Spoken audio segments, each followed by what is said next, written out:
અરવલ્લીની વાત કરીએ। અરવલ્લીના ભિલોડામાં મિની વાવાઝોડાથી નુકસાન થયું છે। કિશનગઢમાં ઝાડ પડતા તબેલાને નુકસાન પહોંચ્યું। એક ભેંસનું મોત થયું છે જ્યારે 2 પશુઓ ઘાયલ થયા છે।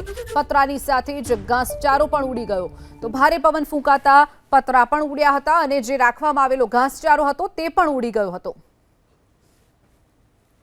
બોડાદ ફળિયામાં રહું છું અને મારા તબેલામાં ઘાસ હતું હુસેલ એ 50% એટલે 1 ટ્રેક્ટર જેટલું ઉડી ગયું છે। ઉપરના પતરા બધા ઉડીને વેરવિખેર થઈ ગયા છે અને એક ઝાડ પડવાથી બહારનો ભાગમાં ભેંસ પાડી હતી એ અંદર દટાઈને મરી ગઈ છે અને 2 ઘાયલ છે।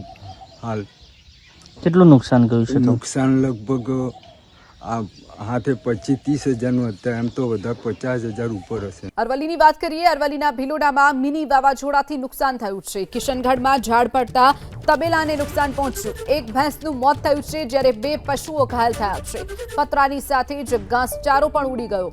તો ભારે પવન ફૂંકાતા પતરા પણ ઉડ્યા હતા અને જે રાખવામાં આવેલો ઘાસચારો હતો તે પણ ઉડી ગયો હતો।